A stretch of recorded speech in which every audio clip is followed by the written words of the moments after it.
여러분 암송하고 계신가요? 개혁개정 한번 띄워주시겠어요? 특별히 세 번역 힘드니까 저희가 개혁개정으로 하기로 했잖아요. 너무 작게 이거 일부러 작업 중이에요. 같이 한번 읽어볼까요? 네. 시작. 괜찮아요. 모든 사람과 더불어 화평함과 거룩함을 따르라. 이것이 없이는 아무도 주를 보지 못하리라. 우리 2026년도 표예요. 그래서 오늘 이 말씀을 같이 좀 풀어볼 텐데, 여기서 중요한 게 뭐냐면 거룩하지 않고서는 주님을 볼 수 없다예요. 제가 교회 다닌다고 하는 사람들에게 물어보고 싶어요. 거룩한 싸움을 하지 않는데 대체 어떻게 주님을 보겠다는 것인가? 여러분, 여러분에게도 여러분들이 질문하셔야 돼요. 우리가 성도라 하면, 하나님의 자녀라 하면, 그리스도인이라 하면, 거듭난 자, born again, 다시 태어난 자라고 한다면 마땅히 우리 안에 어떤 일이 일어나야 하냐면 거룩함에 대한 싸움이 일어나야 된다는 것입니다. 주님께서 레위기 분명히 말씀하셨죠. 레위기 함께 읽고 있죠. 내가 거룩하니 너희도 거룩할지니라. 이 거룩에 대해서도 우리가 충분히 나눴어요. 작년부터 시작해서 거룩은 히브리어 카도시, 구별되는 것이다. 예수 믿는 사람은 당연히 안 믿는 사람들과 같이 있을 때 구별될 수밖에 없다.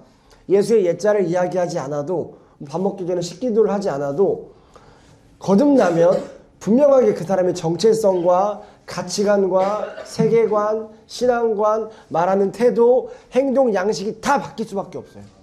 성경적으로, 하나님 중심으로, 성령의 인도하심으로. 그러면 안 믿는 사람과 같이 있을 때 그냥 아무것도 하지 않아도 구별되어져야 한다. 그것을 거룩이라고 얘기하는데, 제가 이 말씀 드렸죠. 이 거룩의 싸움을 하지 않는 자가 어떻게 주님을 볼 수 있냐라는 거예요. 많은 사람들이 교회만 다니면서 뭐라고 원망하냐면 하나님이 나 안 사랑하시는 것 같아요. 하나님이 제 기도는 들어주시지 않는 것 같아요. 하나님이 제가 죄를 많이 지어서 그런지 저에게 삐져 있으신 것 같아요. 그럼 성경에서 말하는 것처럼 마당만 밟고 가는 자들이 돼요. 주일날 와서 그냥 앉아있다 가는 자들. 들은 말씀 삶으로 적용하기까지 가지 않고 그냥 말씀 들었다 정도. 성도들과 교제하지 않고 어떻게 살아가는지 함께 나누지 않은 채로 그냥 세상 사람들과 똑같은 행동 양식으로 살아갈 수밖에 없는 사람들. 그래서 저는 오늘 은혜자매가 나눠준 게 참 감사하고 성도의 고백이 계속 되어졌으면 좋겠어요. 왜냐하면 예수님께서 그토록 안타까워하셨던 게 뭐냐면 외식하는 자들. 종교의 형태는 있으나, 경건의 모양은 있으나 경건의 능력은 부인하는 자들. 그 모습이 우리 안에 있진 않은지 확인해야 된다는 거죠. 오늘 본문은 분명하게 이야기합니다. 거룩하지 않으면 하나님을 볼 수 없다. 우리가 그 싸움하지 않으면 하나님을 볼 수 없다는 것이죠. 여러분, 히브리서는요, 공동서신이라고도 하고 일반서신이라고 하죠. 히브리서는 어떤 특정한 대상에게 쓰여졌다라고 하기보다는 그냥 모든 믿는 자들에게 쓰여졌다라고 생각해도 괜찮아요. 특별히 히브리서는 배교와 박해 속에서 자신들이 예수 그리스도의 우월성과 완전한 희생을 통해 믿음을 지키고 성숙한 삶으로 나아갈 수 있도록 성도들을 권면한 서신이에요. 제가 요한계시록 말씀드렸죠. 요한계시록 많은 사람들이 어렵게 이야기하는데, 물론 그 안에 숨겨진 뜻들이 있지만 그냥 편하게 여러분들이 이해하시려면 내가 곧 가고 있다. 내가 가고 있다. 1세대 박해받던 기독교인들에게 주님 언제 오십니까? 그들이 인사하면서 마라나타. 왜냐하면 그 하루하루가 너무 힘들었거든요. 우리 1월달 너무 힘들었죠. 네. 믿음 지키기, 말씀대로 살아가기. 너무 힘들었거든요. 말씀대로 살아가기. 세상에 속해져서 세상의 가치관을 따르는 것이 아니라 하나님의 가치관으로, 성경의 가치관으로, 억울해도 억울하다는 이야기 하지 않고, 왼뺨 맞으면 오른뺨 내놓고, 세상의 방법으로 살았을 때 손해보지만 손해볼 것 각오하고 살아갔던 모습들. 너무 힘들었잖아요. 근데 우리보다 더 힘들게 그 믿음의 싸움을 했던 1세대 기독교인들이 얼마나 힘들었길래 그들이 만나서 악수하면서 했던 인사가 마라나타. 주님 속히 오십시오. 여러분, 지금 주님 속히 오십시오라는 기도 하시는 분들 있어요? 없죠. 왜 그런 줄 아세요? 왜 그런 줄 아세요? 살만하니까. 살만하니까.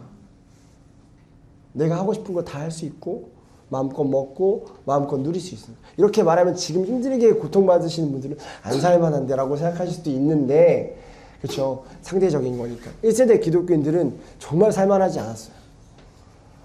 늘 죽음이 목전 앞에까지 와 있었고, 늘 도망 다녀야 했고, 살아도 산 게 아니었던 게, 그들이 예수를 믿는다고 고백하는 순간 모든 누릴 수 있는 혜택들을 다 박탈당한단 말이에요. 그래서 언제 주님 오시려나 늘 고대했고, 성도들끼리 만나서 했던 인사가 마라나타, 주님 속히 오십시오. 이게 무슨 말이에요? 야, 버티자. 힘들지? 예수 믿기 힘들지? 말씀대로 살기 힘들지? 신앙 지키기 힘들지? 어제까지 같이 예배했던 옆에 앉아 있었던 김 집사님, 이 권사님 다 배교하셨다는데 힘들지? 버티자. 주님 곧 오신다. 라는 그들의 믿음 가운데 전해졌던 서신이 뭐였냐면 이 요한계시록이에요. 그래서 내가 곧 간다. 내가 곧 가고 있다. 버텨라라는 거거든요.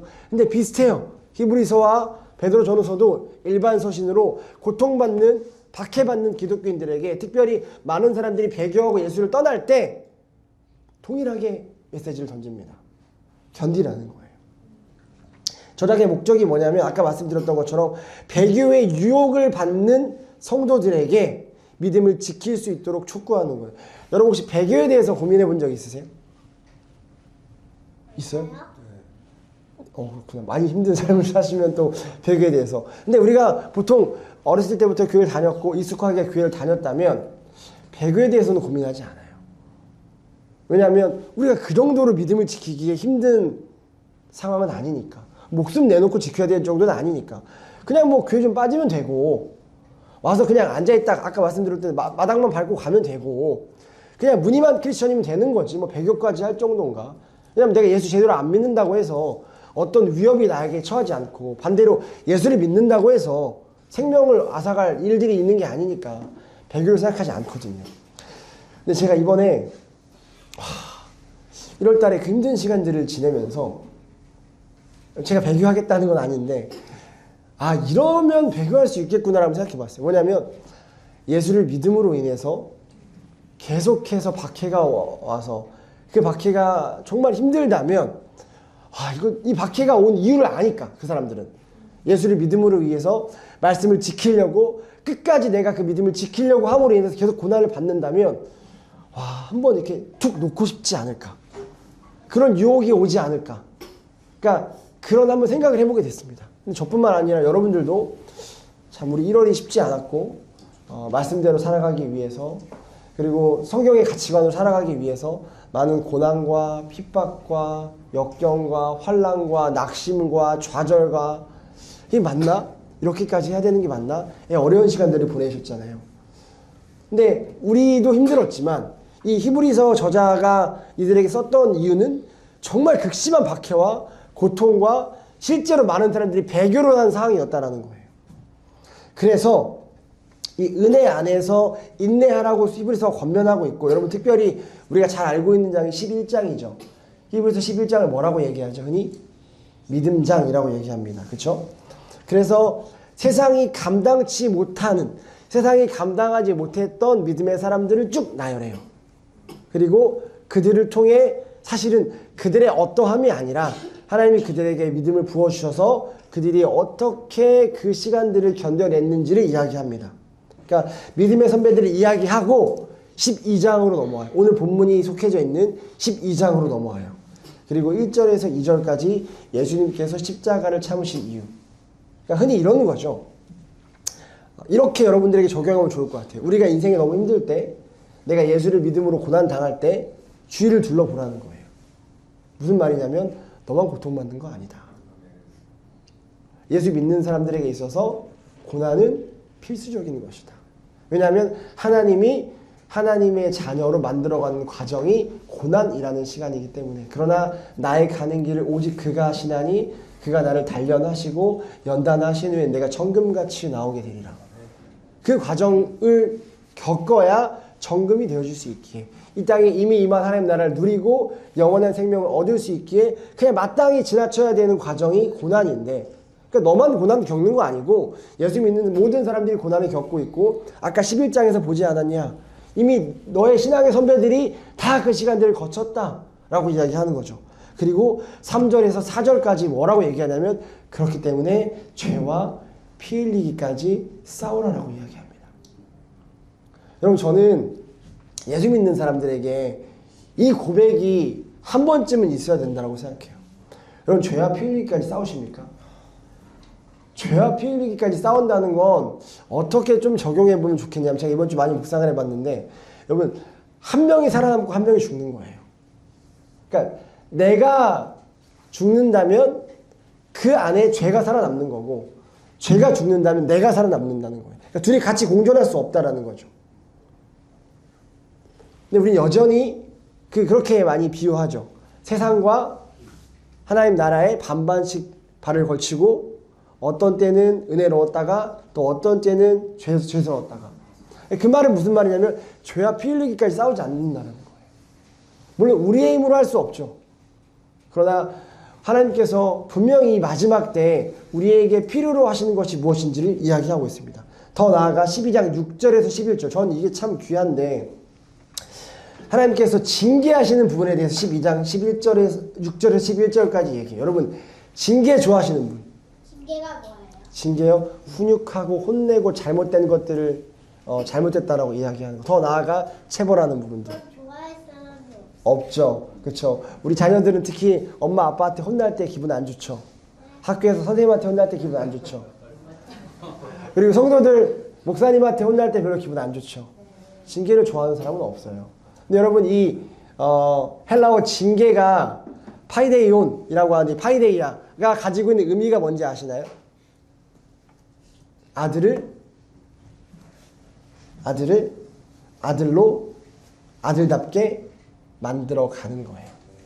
그러니까 우리가 생각하는 징계는 채찍질 맞고 잘못하면 매 맞고 잔소리 듣고 혼나고 해서 이거 너무 싫다. 너무 부정적이다 라고 생각하는데 헬라어 파이데이온이 가지고 있는 의미가 뭐냐면 아들을 아들로 만들어 감이라는 거죠. 그래서 성경이 뭐라고 얘기하죠? 하나님의 자녀에게 반드시 징계가 있다. 징계가 없으면 하나님의 자녀가 아니다라고 이야기하는 거예요. 하나님이 자신의 자녀들을 자신의 자녀로 만들어가는 과정이 징계라고 성경은 이야기한다는 것입니다. 쉽지 않죠. 그렇죠? 그러면서 뭐라고 뒤에 이야기하냐면 오늘 드디어 이제 이런 처절한 믿음의 싸움을 이야기하면서 하나님의 은혜를 거역한 자들에게 주는 경고로서 오늘 본문인 14절과 15절을 이야기합니다. 14절에 보면 모든 사람과 더불어 화평하게 지내고 거룩하게 살기를 힘쓰라 라고 이야기하면서 아까 말씀드렸던 거룩해지지 않고서는 아무도 주님을 보지 못할 것이다 라고 이야기합니다. 왠지 제가 설명해 드릴게요. 여러분 설명해 드릴게요는 아닌 것 같아요. 지금 설명해 줄게요. 네. 모든 사람들과 더불어 화평함과 거룩함을 따라야 하죠, 여러분.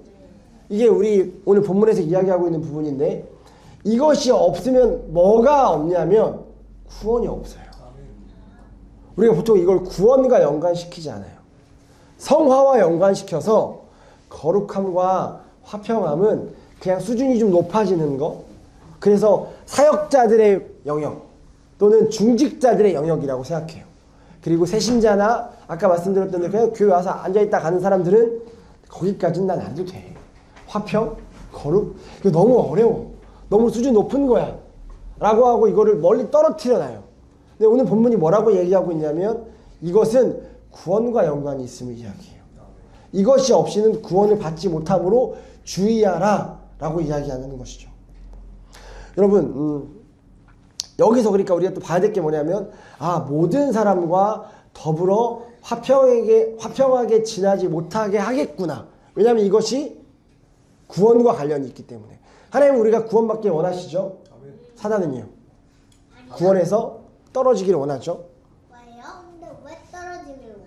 끝나고 얘기해 줄게요. 네. 자, 하나님은 우리가 구원받기 원하시지만 반대로 사단은 우리가 구원에서 떨어지기를 원합니다.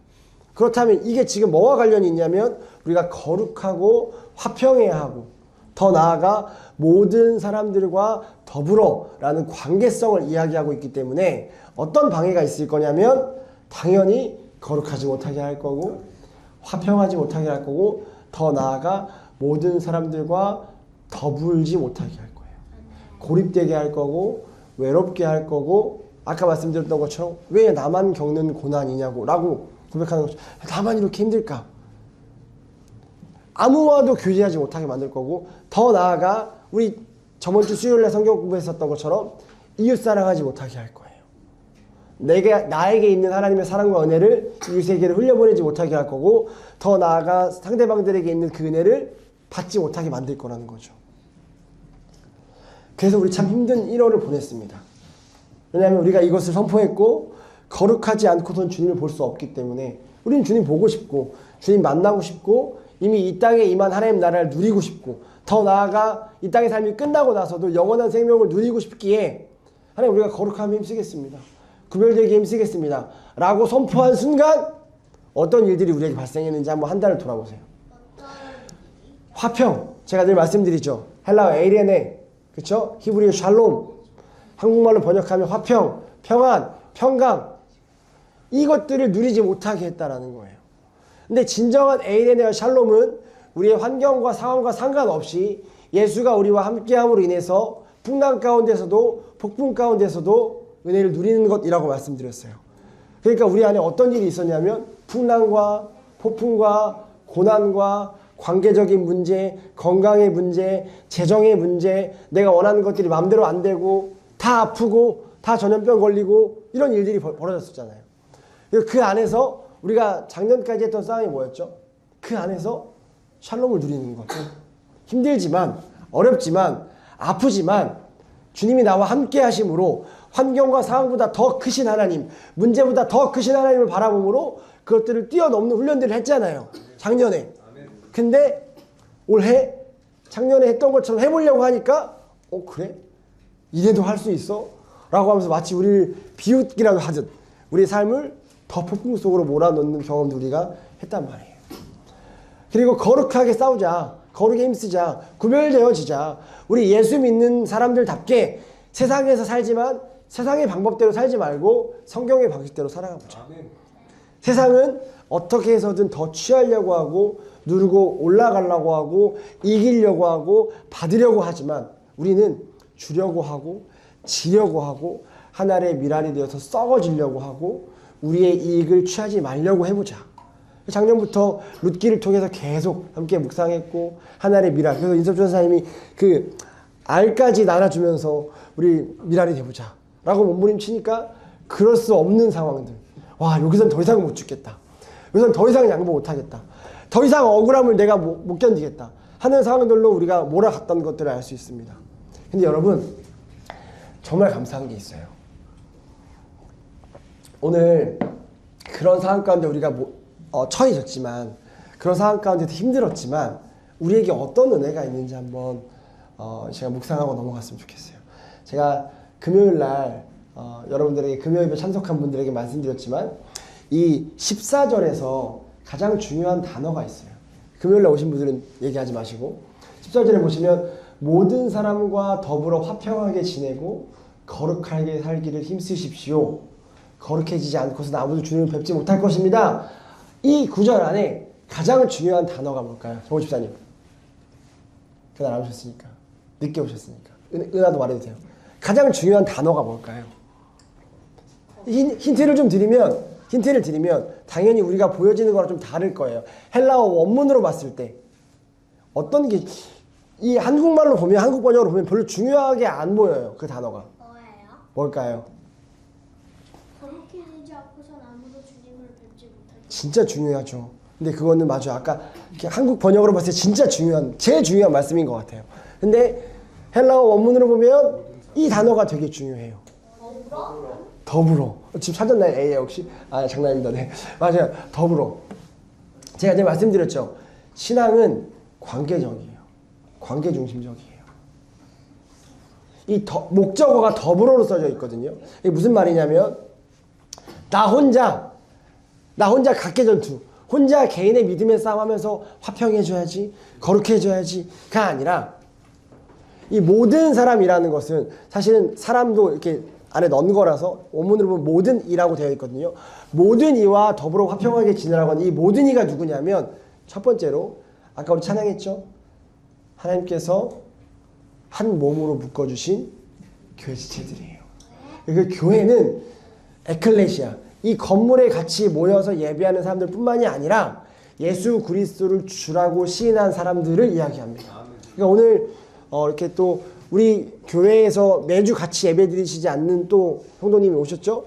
같은 교회인 거예요. 왜냐하면 우리가 예수 그리스도를 주라고 시인하고 같이 매주 예배 드리지 않지만 한 예수 그리스도를 아버지라고 시인하기 때문에, 그러니까 이들과 함께 뭐 하냐면 화평하게 지내고 거룩하게 살기에 힘쓰라라고 이야기하고 있습니다. 여러분, 우리가 경험한 게 있어요. 1월달 참 많이 힘들었잖아요. 근데 우리가 어떻게 버텼죠? 서로 함께 위로해주고 격려해주고 기도해주고 필요를 채워주고 외로움을 채워주고 하면서 함께 버텼다라는 걸 우리 성도들은 알 것입니다. 그리고 15절에 뭐라고 이야기하냐면 15절 띄워주시겠어요? 하나님의 은혜에서 떨어져 나가는 사람이 아무도 없도록 주의하십시오. 여러분, 쉽지 않았어요. 제가 아까 말씀드렸잖아요. 제가 배교를 하려고 한 건 아니지만 이렇게 하면 배교할 수도 있겠구나 라고 할 만큼 힘들었습니다. 근데 우리가 결국은 그 힘든 시간들의 가운데서 하나님의 은혜에서 떨어져 나간 사람이 있는 것이 아니라 오히려 그 힘든 시간들을 하나님의 은혜로 잘 해석하여서 견뎌냈고 거기서 뭘 느꼈냐면 이래서 교회가 필요하구나. 서로를 위해 기도하고 격려하고 세워주며 내가 내 힘으로는 도저히 그 힘든 시간들을 견뎌낼 수 없을 때 나를 위해 기도해주고 함께 견뎌내주는 손이 참 귀하구나 라는 것들을 우리가 1월달 2월달에 배웠다는 것이죠.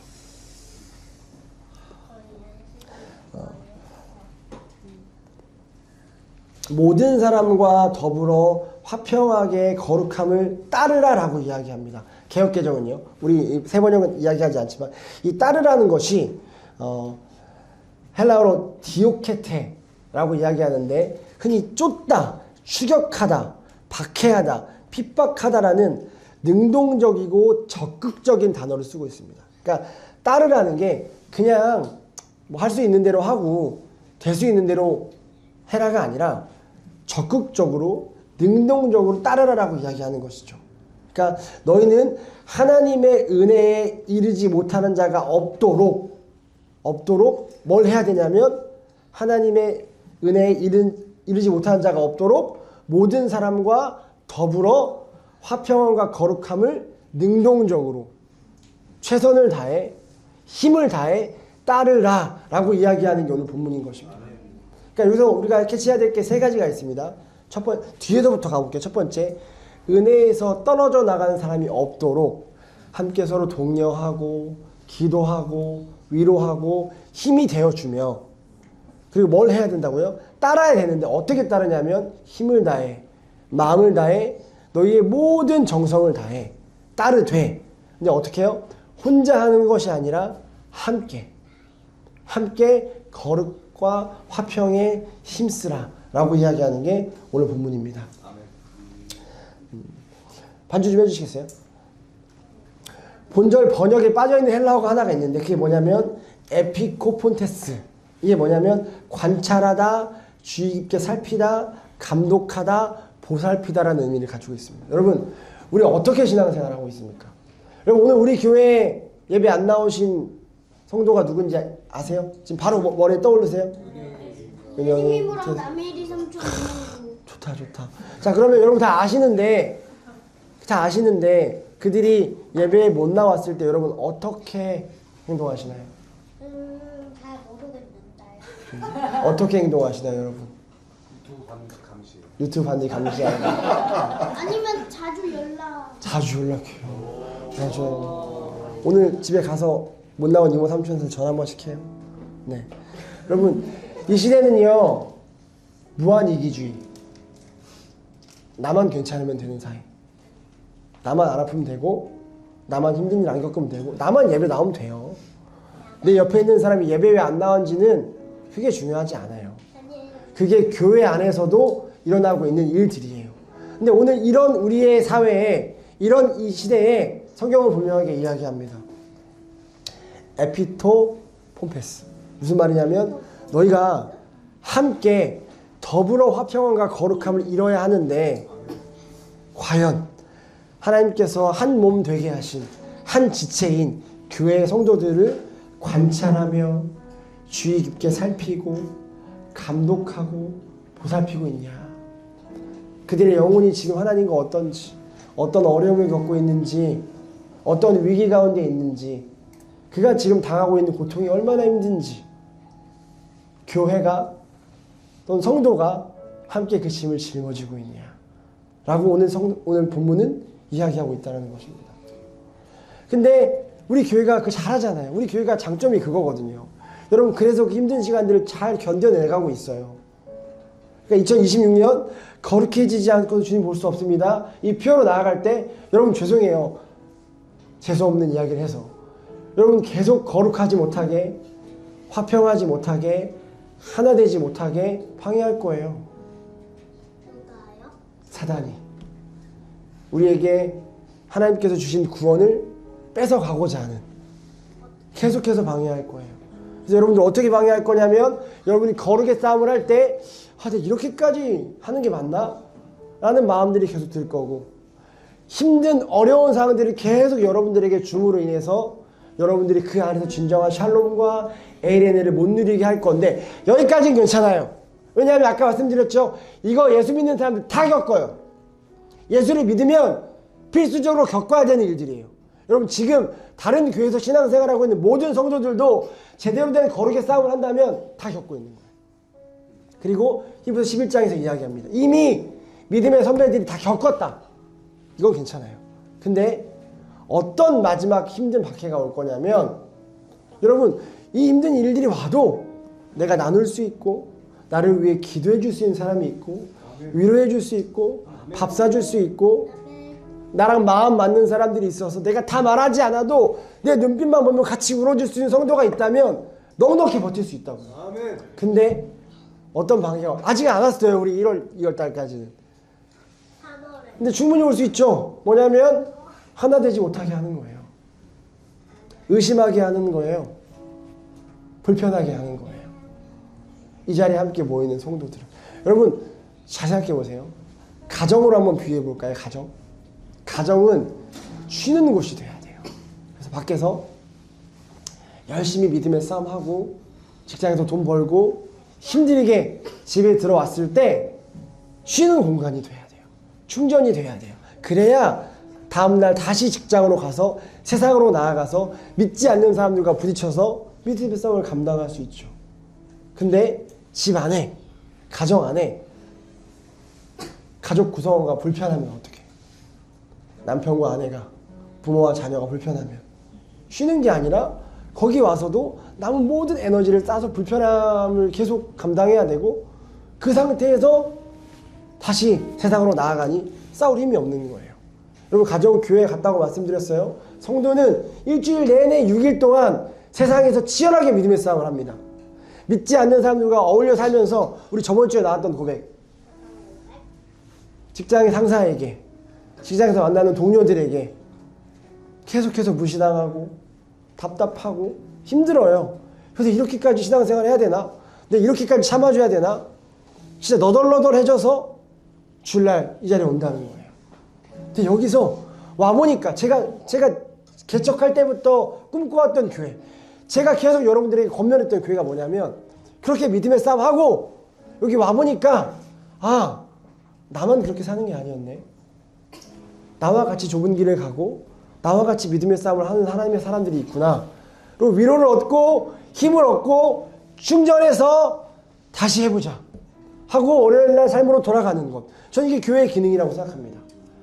저희 교회가 그래서 지금까지 건강하게 온 건데 여러분 앞으로 2026년 남은 10개월 동안 우리에게 올 공격들이 여러 가지가 있겠죠. 근데 가장 저는 일어나지 않았으면 하는 가장 힘든 공격은 우리가 하나 되지 못하게 하고 우리가 서로가 서로에게 불편해지고 그래서 와서 쉼과 위로가 안 된다면 참 마음이 힘들 것 같아요. 우리가 그 기도해야 돼요. 그리고 오늘 말씀을 통해 하나님 우리 교회 가운데 이 은혜가 있길 원합니다. 괜찮아요. 거룩하게 힘쓸 거고 화평하게 힘쓸 건데 거기에 대한 방해가 와도 괜찮아요. 근데 서로가 서로를 위로하고 서로를 위해 기도하고, 우리 금요일날 이번 주에 영하 그렇게까지 떨어졌는데 다들 쉬고 싶은데 그 저녁에 힘든 몸 퇴근하고 다 끌고 와서 11시까지 함께 서로를 위해 기도하고, 그래서 버티고 있는 거잖아요. 이 은혜가 있었으면 좋겠거든요. 여러분, 건강한 교회는요 숫자가 많은 게 아니라고 제가 말씀드렸잖아요. 건강한 교회는 재정이 많은 게 아니라고 말씀드렸잖아요. 성경이 뭐라고 얘기합니까? 건강한 교회는 두 가지가 있는 거예요. 거룩하게 힘쓰기와 성령 안에 하나됨. 우리 거룩하게 힘쓸 거고 그 안에 어떤 은혜가 있어야 하냐면 성령 안에 하나 되게 하는 은혜가 있어야 될 줄 믿습니다. 하나님이 그 은혜를 우리에게 주실 줄 믿어요. 여러분, 거룩과 화평함은 혼자서 할 수 있는 믿음의 싸움이 아니에요. 못해요. 우리는 거룩할 수 없는 존재예요. 우리가 얼마나 불안한 존재인데, 우리가 얼마나 두려움이 많은 존재인데 환경과 상을 어떻게 뛰어넘습니까? 못하죠. 어떻게 해요? 하나님이 하게 하셔야 돼요. 하나님이 그 믿음 주셔야 되고 하나님이 그 은혜 주셔야 돼요. 근데 그 통로가 뭐냐? 그 통로가, 여러분 개인적으로 기도하고 말씀 보시는 거 귀한 통로죠. 근데 그에 못지않은 귀한 통로가 있는데 그게 뭐냐면 교회입니다. 아멘. 믿는 사람들입니다. 그래서 하나님께서 모두와 더불어 화평과 거룩에 힘쓰라라고 말씀하십니다. 우리 서로를 위해 더 기도했으면 좋겠고, 서로를 위해 더 위로하고 격려했으면 좋겠고, 서로를 위해 더 관심을 가졌으면 좋겠고, 쉽지 않지만 서로를 위해 내 것들을 내려놓고 맞춰 나갔으면 좋겠어요. 여러분, 어제 다음 세대 아이들을 위해서 우리 어른들이 와서 하루 종일 헌신해서 놀아줬어요. 왜냐하면 주일날 모든 초점이 성인들에게 맞춰져 있잖아요. 그래서 우리 부모 세대들이 늘 마음이 아팠던 게 뭐냐면 우리 아이들이 방치되어 있는 것 같다. 물론 그 안에서 최선을 다하지만 그래도 그 안타까운 마음이 있었거든요. 그래서 어떻게 마음을 잡았냐면 토요일날만큼은 아이들이 주인공이 돼서 아이들에게 모든 초점을 맞춰서 우리 어른들이 모든 에너지를 쏟아서 행복하게 해주자. 여러분, 아직도 허리가 아파요. 그리고 제가 어제 끝나고 10시에 갈 때 우리 있었던 사람한테 무슨 얘기를 했냐면, 야, 이거 오늘 주일 같은데 이거 큰일 났다. 내일 어떻게 또 하루를 해야 될까. 모든 에너지가 다 써. 집에 가서 제가 아내한테 뭐라고 했냐, 여보 나 오늘 진짜 오늘이 마지막인 것처럼 살았다. 내일 주일이 없는 것처럼 모든 에너지를 다 쏟았다. 여러분, 결과가 뭐였는 줄 아세요? 다음 세대 아이들 5명 다 너무 행복해했어요. 춤을 추더라고. 계속 애들이 공통점, 너무 행복하니까 막 춤을 춰요. 근데 하나 느꼈던 건, 이들이 행복하려면 어른들의 엄청난 에너지가 필요하구나를 느꼈어요. 근데 여러분, 아이들도 그런데 아까 말씀드렸잖아요. 위기와 고난과 역경과 시련과 환난과 고통 가운데 있는 성도들을 위로하고 그들을 세워주기 위해선 엄청난 에너지가 필요합니다. 우리 교회가 그 에너지를 함께 써야 돼요. 그래서 지금 무너져 있는 자들, 지금 육아로 듣고 있지? 육아로 지금 잠도 못 자고 쌍둥이 육아하면서 진짜 지쳐있는 가정을 위해서, 또 우울감이 심해서 예배에 나오지 못하는 성도를 위해서, 스케줄이 바빠서 못 나와서 마음이 냉랭해져 있는 성도를 위해서 우리가 함께 에너지를 쏟아야 돼요. 근데 그냥 전화 한 통화해서 괜찮아? 정도가 아니라고요. 성경은 그렇게 이야기하지 않는다고요. 모든 사람과 더불어 화평하게 거룩하게 되기에 힘써라. 힘써라. 할 수 있는 모든 것을 쏟아라. 너의 모든 재정과 모든 시간과 모든 에너지와 모든 관심과 모든 것들을 쏟아라.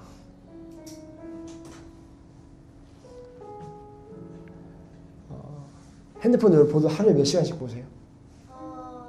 제가 알기로 하면 1시간 이상씩 볼 거예요. 그렇죠? 나는 하루에 한 40분. 40분. 저 좋아요. 2시 만든다는 교회에 2시간. 네. 2시간 안 오해하지 마세요. 2시간 안 봅니다.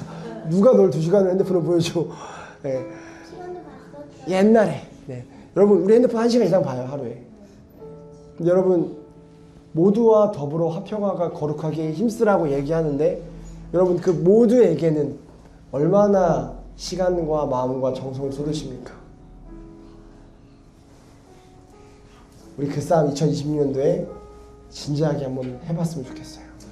네, 쉽지 않겠지만 그래서 2026년도 마무리될 때 내 힘으로는 할 수 없었지만 함께 더불어 함께 기도하며 함께 적극적으로 힘써서 2026년도 우리가 화평함을 누렸고 우리가 거룩함을 누렸다 라고 고백할 수 있는 한 해가 되기를 소망합니다. 우리 같이 기도할까요? 기도할 때 우리 오늘은 내 개인의 어떠함보다도 우리 함께 하나님의 그 거룩함과 화평함에 동참해서 그 믿음의 싸움을 하고 있는 성도들을 위해 같이 좀 기도합시다. 하나님, 녹록지 않지만 그들의 삶이, 그리고 우리가 정말 쉽지 않지만 우리가 하나님 안에서 함께 이루어져서 정말로 놀라운 은혜를 누리고 놀라운 하나님의 그 일하심을 경험할 수 있도록 서로가 서로를 위해 기도하고 깨워주며 서로가 서로를 세워주는 귀한 교회 될 수 있게 해달라고 우리 함께 들은 말씀을 가지고 기도하겠습니다. 아버지 함께 하여 주십시오.